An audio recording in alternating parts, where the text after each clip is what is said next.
تو یہ آیت مبارکہ نازل ہوئی کہ اور حضور صلی اللہ علیہ وسلم نے فرمایا اگر تم مجھ پر ایک بار درود پڑھو گے تو اللہ تم پہ 10 رحمتیں فرمائے گا اور تمہارے 10 گناہ معاف کر اور تمہارے 10 درجے اللہ بلند فرما دے۔ ایک بار درود شریف کو وظیفہ بنائے، پابندی سے پڑھا کریں، پابندی سے۔ میں نے اپنے بزرگوں کو دیکھا ہے کچھ کام کرتے، کبھی کبھی مجھے لگتا ہے کہ وہ کام آج بھی بڑے ضروری ہیں، بڑے ضروری۔ بزرگ یہ کیا کرتے تھے کہ وہ نا اپنی ریل رکھتے تھے، اپنا مصلی بچھاتے مسجد میں آ کے اور اپنی تسبیح سائڈ پہ رکھ لیتے تھے صبح کے وقت، اور روزے نہیں ہوتے تھے تو پانی کا پیالہ بھی ساتھ ہوتا تھا، کچھ دیر قرآن پاک پڑھنا، اپنا مصلی بچھایا، پھر اس کے ساتھ کچھ دیر تسبیح پڑھنی، پھر پانی پہ پھونک مارنی اور اس کو پینا۔ مجھے لگتا ہے یہ اہتمام ہے عبادت کا۔ میں دوستوں سے کہا کرتا ہوں کہ ہاتھوں میں تسبیح رکھ لو، تسبیح ہاتھ میں ہو تو چلتی بھی رہتی ہے، تو یہ چھوڑ دیں، لوگ کیا کہیں گے، بہانہ کریں گے، دنیا کہے گی یہ بابا تسبیح ہو گیا، تو کہنے دو، تسبیح ہو تو تسبیح چلتی بھی۔ سمجھ آ گئی یہ بات کی؟ تو اہتمام کریں، یہ 20 منٹ 10 منٹ مصلی پہ بیٹھ کے درود شریف پڑھیں۔ ہمیں موقع مل جائے تو ہم پڑھ لیتے، کچھ کہتے میں گاڑی چلاتے چلاتے پڑھتا ہوں، میں نے کہا یہ سارے طریقے ٹھیک ہیں، پر میری رائے یہ ہے کہ مصلی بچھا کے، خوشبو لگا کے، اچھے کپڑے پہن کے، مدینے کی طرف منہ کر کے، یعنی حضور کی بارگاہ میں سلام عرض کرنا ہے نا جی، حضور کی بارگاہ میں، تو پھر پورے اہتمام سے سلام پڑھیں۔ اللہ توفیق عطا فرمائے۔ آیت نمبر 60 سے 61 میں منافقین اور فاسقین اور جن کے دلوں میں عداوت مصطفیٰ صلی اللہ علیہ وسلم کا روگ ہے اور مدینے میں جھوٹی افواہیں پھیلانے والوں کو خبردار کیا گیا کہ اگر وہ اپنی حرکتوں سے باز نہ آئے تو انہیں مدینے میں رہنے نہیں دیا جائے گا، اور یہ بھی کہا گیا کہ یہ لوگ لعنتی ہیں اور جہاں بھی پائے جائیں انہیں چن چن کر قتل کر دیا جائے، اس لیے کہ یہ حضور کے بارے میں دل میں منافقت رکھتے ہیں۔ پھر آگے سورہ سبا شروع ہوتی ہے۔ اس سورت کی آیت نمبر 9 میں دشمنان رسول صلی اللہ علیہ وسلم کے لیے عبرتناک عذاب کی وعید ہے۔ آیت نمبر 10 سے حضرت داؤد علیہ السلام کے معجزات کا ذکر ہے کہ انہیں یہ فضیلت دی گئی کہ پہاڑ اور پرندے ان کے ساتھ تسبیح کرتے تھے۔ حضرت داؤد تسبیح کرتے تو پہاڑ بھی تسبیح کرتے، پرندے بھی۔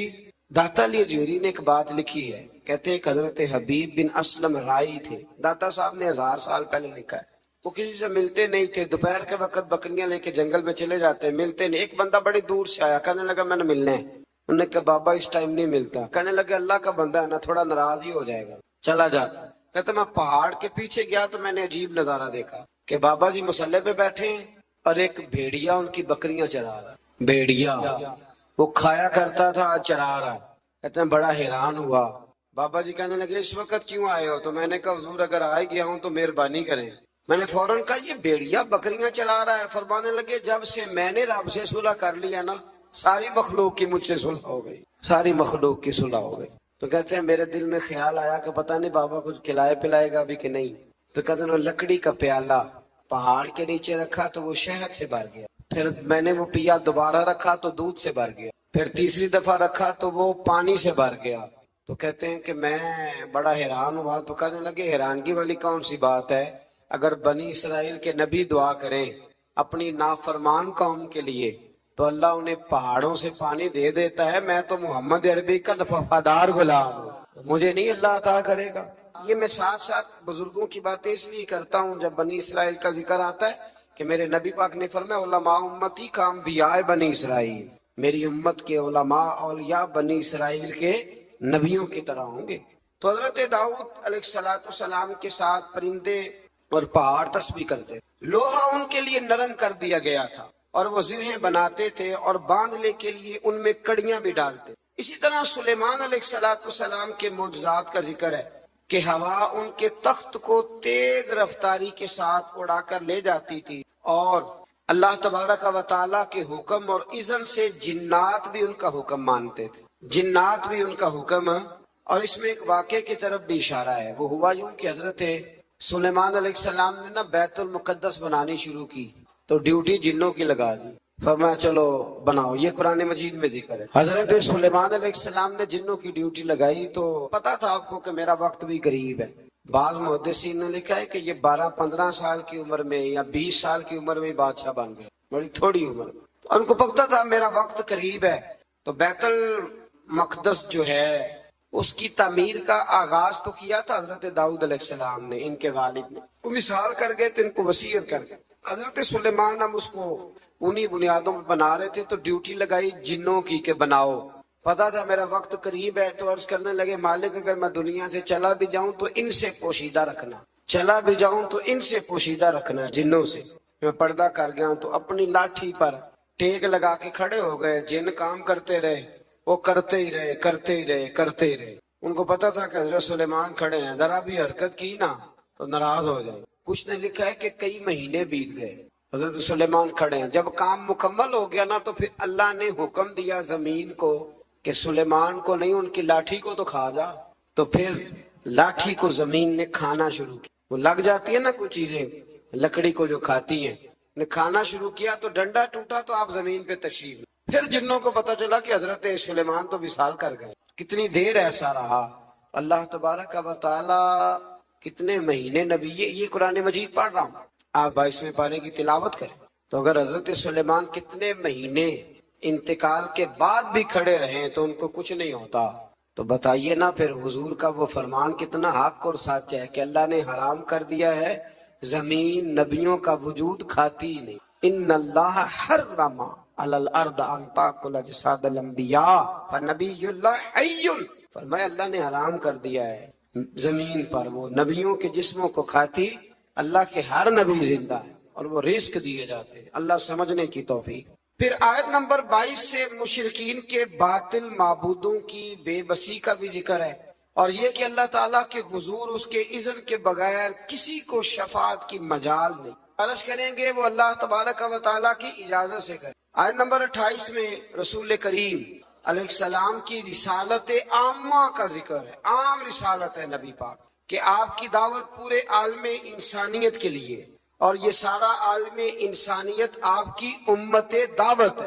اور جن خوش نصیبوں نے ایمان قبول کر لیا وہ امت اجابت ہے. ایک ہے نبی پاک کی امت دعوت, تو وہ جس کا اللہ رب ہے نا ان سب کی طرف حضور رسول بن گیا ہے, یعنی سب کو حضور نے دین کی دعوت دینی ہے. ہاں جو دعوت قبول کر لے پھر وہ امت اجابت ہے, قبول کرنے والی ہے. اگلی آیات میں اسی مفہوم کو بیان کیا کہ اپنے عہد کے جابروں اور متکبرین کو آخرت میں ان کے عہد کے کمزور طبقات کے لوگ یہ کہیں گے کہ ہمارے ایمان سے محرومی کا سبب تم بنے تھے. مزید بتایا کہ پچھلی امتوں کے خوشحال لوگ مال و دولت کی فراوانی کو اپنی مقبولیت کی دلیل سمجھتے تھے. کہتے تھے ہم اللہ کے قریبی ہیں اسی لیے تو اتنی مال و دولت دی ہے اللہ نے, اس کو وہ دلیل بناتے. حالانکہ مال و دولت کوئی دلیل ہے, اگر یہ قریب ہونے کا ذریعہ ہوتی تو سب سے زیادہ میرے نبی پاک کی تجوریوں میں ہوتی, یہ کوئی دلیل نہیں. اللہ نے فرمایا کہ اس کا قرب مال و دولت کی فراوانی سے نہیں ملتا بلکہ ایمان اور عمل صالح کی دولت سے ملتا ہے. اور رزق کی کشادگی یا تنگی کا تعلق کسی کی فضیلت یا بے توقیری سے نہیں ہے بلکہ یہ اللہ تعالیٰ کی حکمت ہے کہ کبھی وہ نعمتوں کی فراوانی امتحان کے طور پر فرماتا ہے اور کبھی آزمائش میں مبتلا کر کے بندے سے امتحان لیتا ہے. آیت نمبر 40 میں اللہ تعالیٰ کے فرشتوں سے سوال کہ کیا یہ لوگ تمہاری عبادت کرتے ہیں. فرشتوں کا اللہ تعالیٰ کی تسبیح بیان کرتے ہوئے اس کی بندگی کا اظہار کیا. اس بات کا اللہ نے اس آیات میں ذکر کیا. آیت نمبر 45 میں فرمایا کہ ان کفار سے پہلے جن لوگوں نے رسول کو جھٹلایا, ہمارے رسولوں کو, ان سے قوت اور دبدبہ میں وہ لوگ زیادہ مضبوط تھے. آج جو جھٹلا رہے ہیں نا قریش والے, تو جو پہلے جھٹلاتے تھے وہ قوت اور دبدبے میں زیادہ مضبوط تھے, لیکن وہ بھی اللہ تعالیٰ کے عذاب سے بچ نہ سکے. تو جب وہ نہیں بچ سکی قوم عاد اور قوم سمود اتنی تگڑی قومیں, تو یہ تو بات ہی کوئی نہیں, تو بات ہی کوئی نہیں. اللہ اکبر. آخری آیات میں فرمایا کہ روز حشر کفار کی خواہش ہوگی کہ عذاب سے نجات مل جائے, مگر ان کی یہ خواہش پوری نہیں ہوگی.